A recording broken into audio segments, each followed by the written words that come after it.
Let's see how this goes. Wasn't expecting that for a first ban. Vi, Zed, almost certain. The Ninja's got to go out the window. Gone. There goes Shen. There we go. Expected bans so far for SKT, both Zed and Annie is gone. Will this one be the last ban? That's going to be the question. The surprise ban for me here so far from RYL is the fact that they've banned out Vi, considering Bengi tunneled so hard on Lee Sin in the semifinals against Najin Blacksword. He played it 4 out of 5 games, and in one of those games it was picked away from him. So, we talked about this when we were sorting out. Does this mean that Gragas may well be one of those picks? Because Vi is a good counter. Definitely. And now Gragas is open, and he's open for both teams to pick. That means if Orianna is open as well now, if she gets instant lock, there is the possibility of the counter with Gragas. That is really surprising to me that RYL was able to get Orianna. I think whether the Renekton or the Orianna got through, they're happy with it. Because I think with the double jungle ban, attacking Bengi actually, who some people think is the strength of SKT, they almost let SKT run out of bans, which is what I thought was going to happen when they're sitting on the red side. Well, we do see Elise was hovered over there. Lucky has pretty much only played Elise, so we'll see whether they try and take that away. At the moment, though, Piglet is hanging over that Corki. Corki's been so big throughout this tournament. Oh, definitely. And Corki is right now, with Caitlyn, probably the 2 strongest AD carries, so that's definitely one of the reasons they want to secure that pick. At the same time, they don't have to pick the Elise already, because RYL, they should actually, in my opinion, pick the Elise, because RYL is such a huge fan of Elise, and taking that, they will take it away from Lucky and take him out of his comfort zone. Here's the interesting thing, though, is before the World Championships, both of these guys made the Jarvan. So with the Vi ban and the Lee Sin ban, Bengi had a choice of going with an Elise, which he wasn't comfortable with, or I think going with the Jarvan. And the Elise for RYL is right in their wheelhouse. These are all things that they're expected to get. What is really curious to me now for RYL, since we talked about the trinity of top laners being Shen, Renekton, and Jax, do we just see a Jax, or is that too dangerous, knowing that Impact could pull out a Kennen or something against it? This is extremely interesting now. Yeah, I definitely think SKT is actually ready for the Jax pick, because they have Singed, and Singed is very good versus Jax, so they will keep maybe this pick now for the top lane, and maybe just pick their mid lane, and now could be the Gragas, could even be an Ahri, and then simply keep the top lane as the last pick, where they can have like a Singed coming in versus a Jax. I really like the fact that RYL was able to lock down Sona. I think that guarantees their initiation, and it combos extremely well with their lane dominance coming from Orianna. This is exactly what RYL wanted that got them here, and I'm really wondering to see what SKT does with these next 2 picks. Yeah, I feel SKT is playing a little bit with fire right now. They're simply giving all the picks RYL want right now, but they are obviously aware of this, and they have something in mind for it. If they log in this fresh, they'll have a fresh Corki lane. That is such a strong lane for 2v2. Even 2v1 potential. They have so much dive, they have so much even like peel for Corki just with the fresh. Oh, there's the Jax actually. Very strong top laner. We talked about the top 3 for the top lane, and now they have the Jax. So they're going to be happy. And knowing that there was no Caitlyn, Uzi was safe to go Vayne against Corki. Safe-ish. It's still not the best lane matchup, but they can do a lot of 2v1s. And I need to see now what the top laner for RYL is. We thought maybe Nasus. We thought maybe Rumble. Singed is kind of an outside pick for him, but the top 3 are down. Whatever he plays here, he's played once or less in the World Championship. So the last pick here, RYL, getting to pick what they lane against either the Thresh Corki or the Jax, depending if they 1v2 or 2v1. And I think it's extremely critical for their team comp here. Oh, definitely. Oh, wow. Oh, that would actually be a very good pick out if they want to go for the 2v1. He can even hold his lane in 1v1 versus Jax. He's going to get out-farmed and pressured, but he can at least hold the lane. But at the very least, this wouldn't necessarily work for RYL's overall lane pressure. It would work for their quick tower dive. So they're going to be grouping up really early in this one. And right now, RYL has an insane teamfight engage. I think it's simply, if they just get slightly ahead, or do we see the Gragas, as we talked about, as the counter pick for Orianna? Yeah, but we thought it was going to be the other way around. We thought Whites was going to play Gragas against Faker's Orianna, and now we see the switch up. I guess here we have the reason for SKT picking red side in game 1. Oh man, so yeah, I see RYL's composition obviously being extremely hard initiation focused with the hyper carry and Uzi. Godlike needs to escape the laning phase, whether he 1v1s or 2v1s, or 1v2, sorry. And I think Whites is going to look to dominate with the lane. If he does not beat Faker, I don't think RYL has the ability to group up and push for this game. Well, when I see this combo here from SKT though, what I really love about it is the fact they can disengage so hard. Jarvan has his jump, Jax has his jump, Gragas has his body slam, Corki has his jump, and they have a lantern as well on Fresh. They have so many disengage abilities. They can simply pick the fight. If they dislike the way they get engaged on, Gragas can throw his bell, shoot people back, and they can disengage. So it's an all-in versus an all-out, basically, is what you're saying. Everybody's going to pile in. We know that RYL are all about those fights. So thank you very much, Deficio, for joining us for that. We'll be seeing you in Game 2 shortly. And, of course, we are about to get underway. But first game of the World Finals will be starting very soon. But let's see who you guys at home think is going to take home the Summoners Cup. According to LolEsports.com, 57% of you think SK Telecom T1 will be winning Season 3 World Championships. Yeah, we saw Monty was the only one on the desk there on his train. He's got a lot of tickets to punch for Lone everyone conductor, else. you know, you go down with whatever happens, or you go through and you're the lone victor. But this is interesting. I think SKT is still the slight favorite, but as we could tell by the crowd earlier, RYL does have the crowd behind them. Something I really liked about this is, if you think back to the Fnatic versus RYL game when Fnatic got beat, or RYL got beat out by 20-some kills, they didn't have the initiation team. They had nothing to go in on. Now that they've been put on the backside of what SKT feels they put them on, RYL did get an initiation team. Yeah, they got the initiation now. Malphite is an unstoppable force, some would say. You could say that. So here we go, ladies and gentlemen. The Summoners Cup. That is what they're fighting for. RYL Club as the blue team, SK Telecom T1 as the red team, as Game 1 of the Season 3 World Final gets underway. You know where we are. We are on the Rift. RYL now coming out from the blue. SKT on red side first, as they did win the coin toss. It is their choice. On that red side, we'll have to see as it goes. Level 1s have been ferocious throughout this entire tournament. Let's see if it happens again. These teams just slam into each other, and SKT has more crowd control right now. They could get the death sentence from Thresh, and that could combo with a Counter-Strike stun from Impact's Jax, whereas RYL doesn't really have the same options. If RYL wants to fight, they need to get the jump on SKT, which is highly unlikely. Remember, RYL last time went into that jungle against Fnatic. Fnatic were ready and waiting. It was a crazy engage, but nobody died.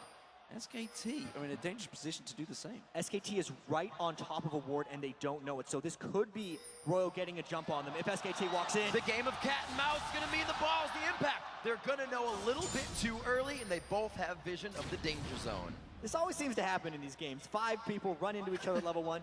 Everybody calm down. Back away to other sides. And yeah, that doesn't tell us much about level 1, other than the fact that the teams could actually not get their traditional wards down. So as far as scouting for 1v2 lane matchups, they have no knowledge. They do not know where the junglers are starting, and they do not know where the top laners and bottom laners are going. So let's check out that mini-map. We can see what is developing. We do know that it's going to be a 2v1 in that top lane. Currently, we see Impact heading up there. He's going to be up against Uzi and Tabe from RYL Club, which of course means the bottom lane will be Piglet and Mandu up against Godlike. And you already said, Malphite has an advantage 2v1. It's a slight advantage, and I really need to see now if SKT can deal with the split lane game here. If they can get 3v1 Dove, or if Bengi doesn't play this, because early on in the group stage of the World Championships, SKT was getting punished. Impact in particular was sticking around to get Dove 3v1. And if we look at the early jungle pathing of Lucky's Elise, he would be able to get his double buffs and transition directly into a top lane gank, but Bengi's jungle Jarvan is there to potentially counter if that happens. And again, same thing they did against Fnatic. Godlike is holding the jungle with Lucky right now, soaking up the experience, knows he doesn't have to get to that bottom lane in 2 waves. It worked for him before. Godlike going at it again. Yeah, and we're seeing Impact doing just like they've done with Jax's before, taking those golems, not even gone into that lane, not even caring about going in that lane. He knows he can't go up against Uzi and Tabe this early on. And you can see the AD carries are very much about keeping the lane in the middle, which means that if the one person, whether it's Godlike or Impact, were to reach into that lane, he wouldn't even be able to get into experience range. Already a lot of poke going down on an Impact. Looks like he's finding every power chord that Tabe is putting out. If you can remember their matchup versus Zoaz, they continuously glitter lanced him down. That's Tabe and Uzi's objective in that 2v1 is to crush it down. Well, we see Mandu thinking of creating something, but they realize he's already missing from that bottom lane. Just creating those situations. Knows that Piglet is fine in a 1v1 up against Godlike and trying to help out Faker in that mid. Yeah, and SKT, while they rely on Faker to carry, also heavily support and gank his lane. That's the reason the support was roaming up there, because they're not actually thinking of getting much harass down onto Godlike. They're mainly looking to protect and create for Faker. Lucky doing what he does best inside the jungle, trying to be a nuisance on those camps. And it looks like we're going to get something headed towards the top lane as Godlike's finding a bit of pressure on that bottom as well. Yeah, the hook on Godlike. He's going to be able to walk away from this one, but we do see that 3v1. It's a 3v2 in the top lane. Pressure on them, but I don't think SKT are going to worry about it. And here's the interesting thing. There's been a babysit up top with Bengi and Impact the entire time, whereas Godlike's been completely by himself. So Bengi is leeching a bit more experience and protecting Impact's health bar better than Godlike is getting protected. But experience and farm-wise, RYL has a very slight edge in top. They're going to have to be very careful for Lucky here. He's soaking up a 3-person experience as Bengi is going to be getting ahead on this 2 lane, but they may take that tower down before anybody has time to think about it. Impact doing what he can in and out as the harass is just too much from just outside turret range. Yeah, great condemn from Uzi, keeping him on that tower. Look in the mid lane now, look what is developing. Faker's already just been back to buy. He's kind of bullied out. White's pulling ahead massively. And White's is generally unstoppable in the laning phase on Orianna. That's why it was getting banned away. And interestingly enough, the only games that Faker won in the semifinals were his 3 Orianna games. It's a huge priority pick for them, and because Bengi is stuck up here in the top lane babysitting Impact, that is a strict 1v1 in the mid lane, and Faker will continue to fall behind if they don't get help. This is exactly what RYL needs to do. SKT, very well known for controlling the gameplay, the style and how it goes. RYL trying to take the driver's seat right away, taking that top lane down so they can rotate around. Godlike trying to stay safe, but they won't give him an inch. Yeah, good death sentence from Mandu, but this is going to be the first turret of the game going down. We can see Impact has already backed away from this one. RYL Club have pushed it the whole time through, and they will take game 1 turret. And here's the difference between RYL's ability to play this 3v2 laning game versus SKT's ability to 2v1. That turret's completely down, but it may not even get traded directly for the next turret. If we look at Godlike, he's got half a turret and then some, strictly holding 1v2. So now that we see Lucky rotating to the bot lane on Elise, this could be a 1-turret advantage that sticks around for a while for RYL Club. Godlike looks like he will be relieved a bit of his pressure here, but it's going to be the rotation of that ADC lane. It looks like Lucky will be there as well when they activate that. So the chess pieces in motion for something to happen towards that bottom lane. Faker still going at it with Whites. Both have gone for the Dorans. Whites rather, going for the early magic resistance. This is where it gets interesting. Faker is absolutely level 6, and Bengi's going to try to combo with the gank. He goes in. Does he manage to knock him up? Yes, he does. Surely the shockwave comes in, but it does not matter. First blood, Faker. Just execution right there, SKT. And Lucky, you're out of position. Getting very close to being caught there. Like you said, Jat, they were just waiting for the right time. Level 6 hits instantly, and they didn't have time to think about it. Whites didn't expect the gank to be that well timed. That was incredibly preemptive by Faker, and Bengi communicating that Faker would hit level 6 as the gank arrived. That's why it was able to catch Whites so far out of position. So Bengi stealing away Lucky's farm. Lucky just holding out that lane. Not going to be too worried to get that middle farm, but that gives Faker right back into it. Gold advantage, they were so even on CS, but the fact that he's just got that first kill is going to be vital. And SKT looking to try and put some pressure in that middle, but it's the Dragon that may well start being the next objective. And what's so huge about that kill in mid lane is it allowed Bengi time to ward the jungle of Lucky, which will directly impact that next dragon fight if RYL looks to approach, or even if SKT just wants to sneak it, because they will have absolute knowledge of everywhere within RYL's jungle. And that ward, or turret rather, going down does give vision, but it's almost like RYL went back and used all that 150 gold to buy their pink wards, to fit those wards in, to now start to control that game as early as possible. So that turret going down bought them more vision. They didn't try to go for items on them. Interesting difference in builds between the two AD carries. Uzi went for the boots early. He wants to get that mobility around that bottom lane. Meanwhile, we see the Phage going towards that standard Trinity 4 star for Piglet. And Vayne play is all about mobility. It's very likely we'll see a Blade of the Ruin King next by Uzi, but this mid lane is the focus for SKT. They need to get Faker going on this Gragas. One more time onto Whites. He does not have that flash up. It looks like he does get a good shockwave down, but it looks like coming from the backside could be at least the savior on the assist. Godlike very hurt. Tabe getting hit up in the bottom lane. Tabe in all sorts of trouble. You can see him being pulled away, but in comes Lucky. Lucky gets in there. Uzi picks up the kill. They're going to try and turn this on towards Piglet, on towards the town. It's Uzi taking the damage. He uses the barrier, flashes away. Still not the kill. Lucky gets in there. It's a double kill for Uzi. He gets away from the tower.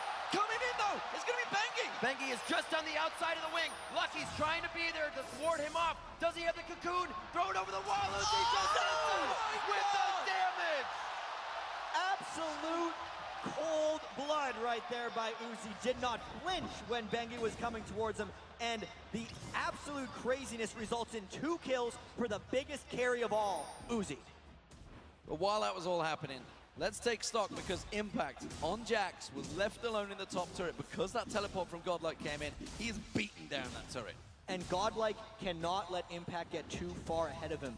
For most of the game, Godlike will be able to withstand Impact's split pushing just because he can reduce Jax's attack speed so much. But because the teleport mid lane was wasted by Godlike after Whites died, it makes Impact one step closer.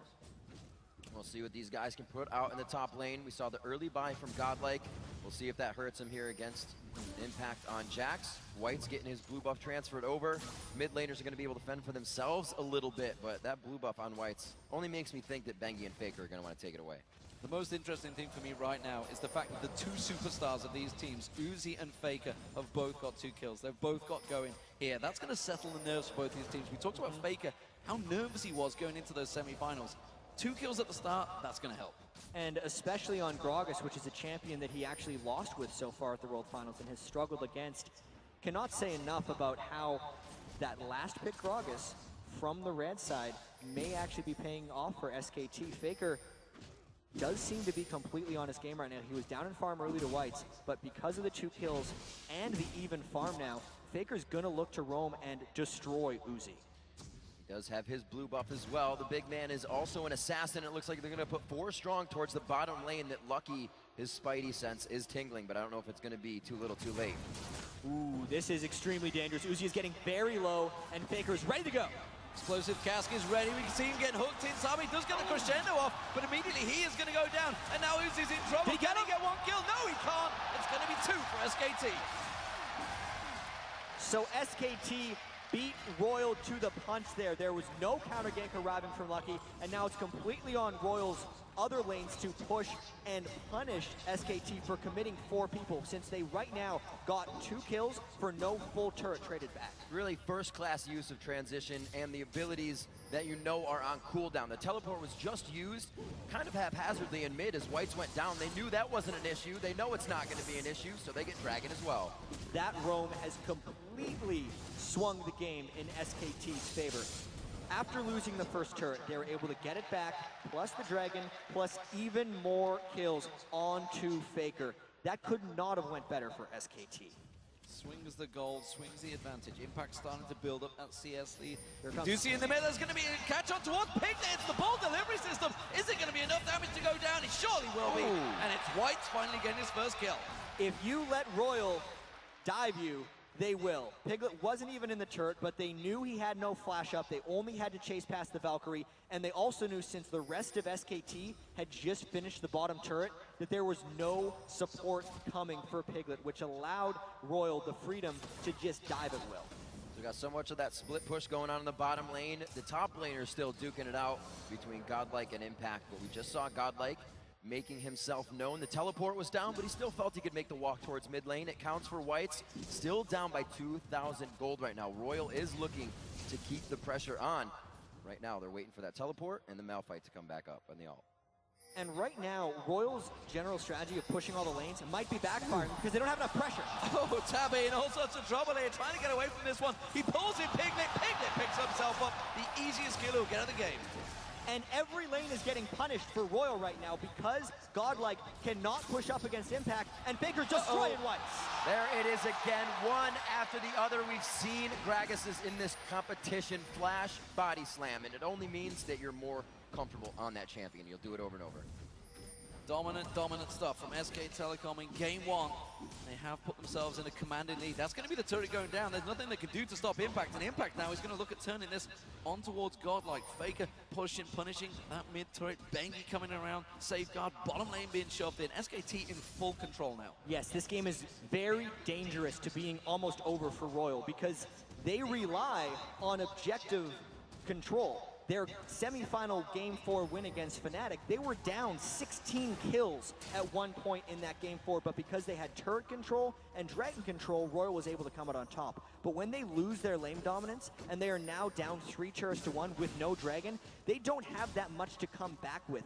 Right now, Royal needs to find ways of forcing 5v5 team fights, but because they don't have something to deal with impact, they can't actually get all 5 people there without sacrificing even more objectives. It's going to be very big and a very big job for Uzi to come through here. He got those 2 kills early, but you still can't use a Vayne right away. The damage won't be there. Got the Bilgewater, looking for the Blade of the Rune King soon, but those Sheens both have just came out, and it already came out around 8 minutes onto Piglet. So their spike in damage is huge right now for those team fights. Double Trinity Force almost complete. Theme's already picked up by Faker pretty early on, which means he's going to work in towards that next item. White's desperately falling behind while he's keeping up with in terms of farm. Those 4-0-1 for Faker is a huge, huge score. And you can see in terms of gold, massive numbers already. And I think we really have to touch on this Orianna versus Gragas matchup because Royal is pretty much the team that likes to rely on counterpicks the most, and they were very adamant about saying Gragas beats Orianna. They didn't care if Faker got Orianna because they'd be able to take Gragas. Yep. Yet, with the red side game 1 strategy of SKT, giving Orianna up to Royal, I think it just baited Whites into picking it. So much confidence in himself, not enough respect for Faker's Gragas, and that is really a key moment in this game. We'll see what SKT can do down. Looking to pinch down now on the jungle of Royal as they make their way down mid. You see the rotation up here from Uzi and Tabe as well, but I don't think they're going to get too far. SKT is already trying to cut them off. They're trying to catch out Tabe, flash crescendo, teleport coming in, they're going to get on Faker, Faker goes down! Oh no, disaster though! The shutdown gold goes to Tabe. And Royal needs to continue this chase. That was their 5v5, but they only got 1 kill. And what do they have left? That used all their initiation ultimates except for the shockwave from Orianna, and they're gonna look to dive because they are hopelessly behind right here. See if they can get it against 3. The unfortunate love for damage in the bottom lane is the Ignite, takes the kill Whoa. for Tabe, the shockwave goes down, and they hook in Godlike. They're going in for Mandu as well. They're going to try and take this one around. Bengi comes in. Cataclysm getting there. Piglet gets 1. Piglet gets 2. Can they turn it around? It's going big. Godlike trying to get away from this one. One more hit will do it. Lucky and Mandu duking it out, looking down the river. Godlike's in trouble, but Piglet's going to find Kaluki. There we go. And look what's happening in that top lane. Bam, there's another turret. So that's the risk Royal runs every time they group up, is not only the split push from Impact, but the AoE damage from Piglet's completed Trinity Force. Watch how they overcommit for Bengi, and Piglet shreds. His Gatling gun, his Phosphorus Bomb, and the big one hits all 3 people that were diving there for Royal. It means they can't commit the rest of this turret dive. Bengi actually put down an ultimate right at the end just to try and trap a bit, and it just meant that Royal's dive went awry.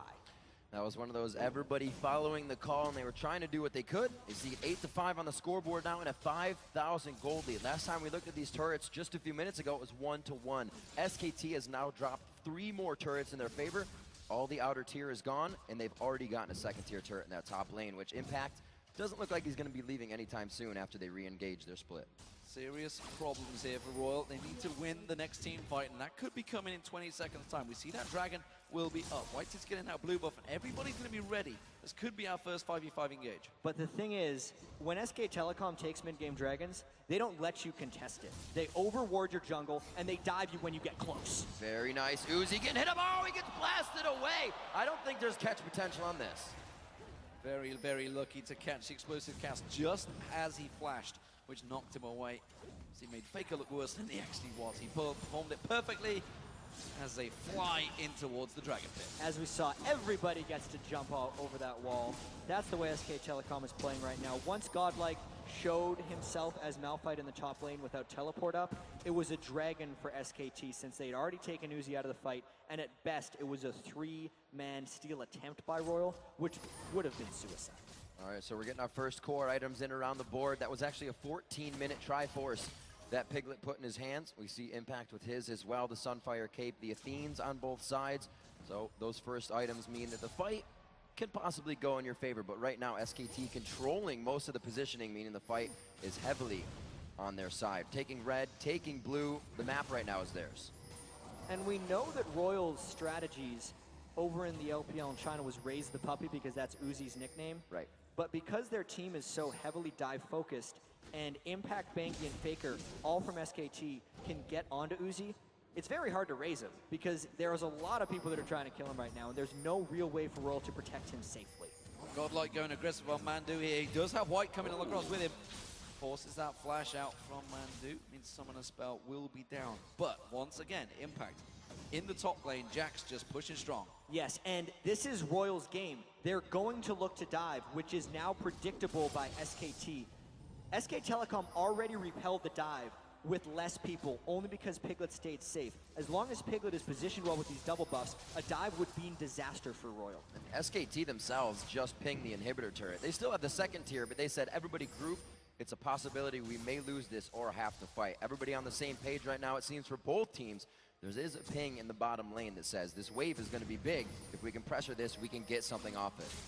Royal trying to set up a sneaky gank there, but instead a bomb comes out from Piglet, spots them all, catches all 4 of them. And says, yeah, we know what you're going to do. We're not foolish. We're not going to run straight headlong in towards that turret like you did on us. And Royal Gaming now, they're in towards a defensive position. And once SKT gets teams in this position, they are extremely comfortable. The best thing that SKT has done is starve people out once they get leads. They're not going to look to overcommit until they can get a clean fight, or they're going to wait for Royal to commit in the engage back at them. SKT is the best in the world at this type of game. And Godlike is really what they're banking on here. Look at how far they are forced to play back on this turret. The thresh hooks, the barrels, Jax can jump in. Impact doesn't care. He'll fight under the turret. Corki bombs. Royal can't even stop the siege coming in on this turret. Yeah, right now they are trying their best to just keep them away. Finally another wave of minions comes in and SKT get a couple of hits in it. Once again, Godlike getting in their faces, trying to keep them away, but there's just simply not the damage to repel them. Those barrels keep on rolling through, and every time Jax gets on that turret, along with Piglet, they knock it down Just another flexing notch. their muscles. Yeah, that was actually a Gragas ultimate just for the harass. We've seen so many Gragases in the World Championships do that. It pushes 2 people back because Royal was too low, and it means SKT gets their 5th turret of the game. Looking very dangerous, but they do still have the Malphite. They have the Vayne. They can get that to the late game initiation. Whites can play the protect game on that, but it's so easy to say, but so hard to do at this point, especially with SKT in the driver's seat. Piglet grabbing up buffs for himself as well. This bottom turret still not going down, and really 1 turret to the name of Royal still. That's the top one that went down very early. Yeah, big power coming out again. It is going to be the Rabadon's death cap completed by Faker, so he is going to be looking to wreck someone's day the moment he gets back into lane. So much so he could actually probably take Tabe down with 2 barrels. I think he'd be just dropping straight away. Middle turret again being defended cleanly. They know where Royal are focusing, but they just can't get to it. It's 5-1 in turret's rip. Yeah, that last turret, or the first turret I should say, for Royal went down at 5 minutes, 16 minutes ago. Since then, every 3 minutes, SKT has found an objective after the fight or after a dragon. They're continuously moving off of their engagements. Here's the situation right now in this game, because SKT has stopped Royals early, and now Royal is forced into trying to catch fights. Every time they miss, they fall farther and farther behind, because Impact is still farming in that lane, and since Godlike neglected so much farm earlier, he can't stop that. So Royal's only option is to try a 4v5, but because SKT has so much disengage, they are dodging it time after time, and they are wearing out Royal's engagements. Yeah, Tabe trying to create that situation, flash for flash, missing out, ultimate burn, which means, again, SK Telecom are going to know their timer on that. They're going to turn it around. Impact's been pushing that top lane the whole time. Sure enough, they're going to go in and steal away that blue buff.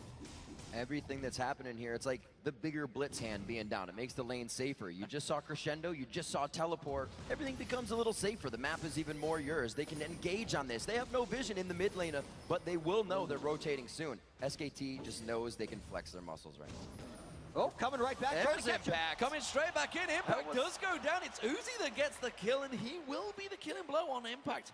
That's how you stop a Jax. Yeah, and we can see how lethal this Royal team composition could be if they weren't so far behind, because catches like that would give them the freedom to dive. But now, because there's way too many damage threats that have adequate farm on SKT, even with Impact down, Faker could shred and Piglet could destroy Royal if they tried to fight 5v4. So the kill is nice, but it doesn't give them anything back that they need. They put quite a bit of eggs in one basket for that kill as well. The unstoppable force being down now, something they somewhat need to stop the siege.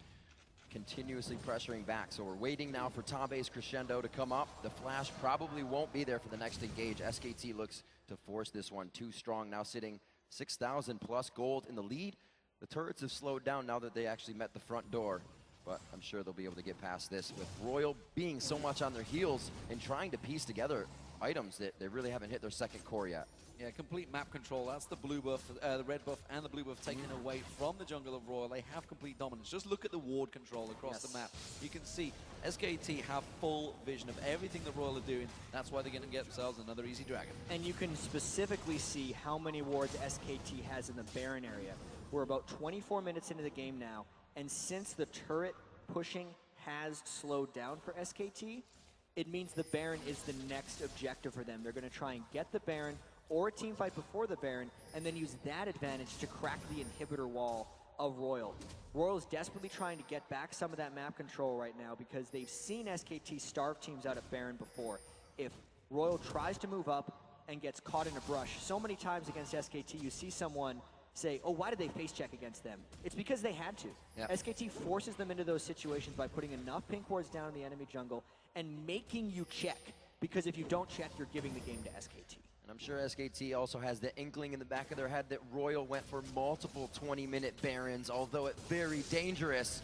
They were able to put themselves in that position. Now SKT has done such. The warding, as you said, Jap, pretty much uncontested now because of that. And here's the most interesting part about this Baron jump in.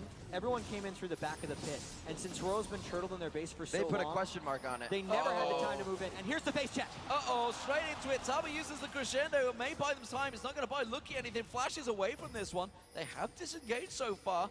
Royal are looking to engage. I know Lucky's looking to run on this one. Godlike coming in from behind. It didn't get another one, but the shockwave delivery. They go in for the fight. Bengi falls, impacts in the back, but he takes 3 bolts quick. Lucky follows going down, and it looks like Godlike will pursue, but no. Can't get the shard out, doesn't take the movement speed. They get a bit of their own disengage on, and Pumandu will say it's over. Hey, they got the Baron buff off 2 people, but they still lost 2 people of their own, and now they have to defend 3v3 against the Baron regen. Faker is looking to play. He has got explosive cast coming up in a couple of seconds, which is why you can see him starting trying to create something. Shockwave's a long way off, as is Uzi's ultimate. That's why SKT starting to try and push in. I don't think they can get towards his turret, though. You can see everybody backing away, but it's a 3-man defense. It should be enough. It will be quite difficult, though, because the range clear right now. Whites has to come up, and it's dangerous. Godlike's in the fray. He gets taken out quite quick. 1, 2, 3. The health bar says 0, and they make their way out with another kill. 5, 2, and 3 coming out. Godlike definitely overstayed his welcome there. He did not need to be up that far because Whites was on the way to clear the turret. Let's take a look at the fight beforehand, though. Royal got a clean enough initiation, and you can see the rest of SKT was scattered looking for Lucky, which is why they decided to initiate. That was a temporary 4v3, and they got a clean initiation onto 2, which is why they were able to clean to get those kills. Faker came in late, Piglet was scared of the initiation, and it's why Royal didn't get devastated in that fight against a Baroned up, heavy lead SKT. Oh, they're going to catch on towards Faker. The damage is coming in. Is it going to be enough? No, he flashes away. There's no ignite burning on him. Now Uzi's in trouble. He gets caught out by Faker's Cataclysm. Royal's going to get focused in. He will not get out of this one. Gonna drop down, doesn't even get the chance, tries to go to the backside. Piglet takes him out, and they move up, don't get the turret. It's unbelievable that we're 27 minutes into a Royal game and they have not killed that middle turret. They took 3 outer turrets in every game before the other team in all of their matches. So Royal definitely not winning the turret game here, and it's because their lanes just didn't work out for them, knowing that they got Malphite against Jax, and Faker just beat Whites in that matchup. You see Godlike get into that position where he doesn't take too much, although it is going on to Pumandu here. He can get some harass out himself. He is getting himself a Spectral Cowl now because he has to take into consideration the magic damage from both Piglet and Impact on Corki and Jax. Yeah, some big problems. And, you know, we saw Godlike Orisa also earlier, thinking he was the big tank, went up in there. Faker and Piglet just shredded him down. He cannot go up against him right now, even though he is the main stopping force. He wants to get in and interrupt. And actually, looking back at that replay, Piglet was just a centimeter off being caught by the unstoppable force and Shockwave. Yeah. That was a tight fight still. The thing is, even if that landed, Royal wouldn't have been able to take any objectives off of it. If we look at the positioning of where the fights are happening, it's always in Royal territory, and it's never a dangerous fight for SK Telecom to engage in, even with this red buff invade. If they get caught, it's a kill. Maybe it's about 1% back in your gold lead, but it's not game-breaking. Whereas if SKT catches Uzi looking in a brush in the wrong way, they may as well get an inhibitor. And I think Piglet has taken the same thing into consideration, knowing the shockwave, that percent damage, and that unstoppable force that are coming straight at him, bids himself a Guardian Angel, knowing he can be the focus of a fight. Faker now coming into the front line here with Blue. They gather together, leaving Impact in the bottom lane, and they're not even spreading themselves out thin here, being completely in the driver's seat. Absolutely, an Impact now on a mission. He's a machine. He's got that Blade of the Rune King completed. He's just chewing through the minions and straight on towards that tower. The tower will not last long. And RYL can't even contest this one. He's not even bothering to let the minions tank at the start of this. He wanted to get the jump on it, and that turret is far too dangerous for RYL to contest. Maybe on the next one, but it's going to be a difficult siege hold against this SKT poke. Double Triforce spells bad news for a turret. Looks like they're going to move on to the inhibitor now. This will be one of the first. The siege has been pretty unstoppable from these guys. Right now they go for damage poke. They want the fight. They're not even really going for the turret. It's always the 1-2, the hook, and they get the cask. Oh, the unstoppable force, and they go into the fight. They're going in for Faker. They do go into the crescendo, but they haven't got him down yet. He's going to run away from this one. Will finally get caught out, but it's the depth of the RYL gaming getting caught out completely. They're just dropping like flies. Just a clean ace right there by RYL. It was a scattered fight right there because SKT got initiated on, and they were fine with that. SKT set up a smart siege. Faker was not instantly bursted, so even though he died, he got off all of his spells, and this looks like a clean Game 1 win for SK Telecom T1. Coming in strong. They did have the fights in their favor. They took the gold lead right away. Even after losing a 5-minute turret, they take down the Nexus turrets at 30 minutes. So there it is, ladies and gentlemen. Game 1 of the World Finals is going to SK Telecom T1. Full control for the Korean team coming into this matchup. And really, that was a dominant performance. They chose the red side. They won.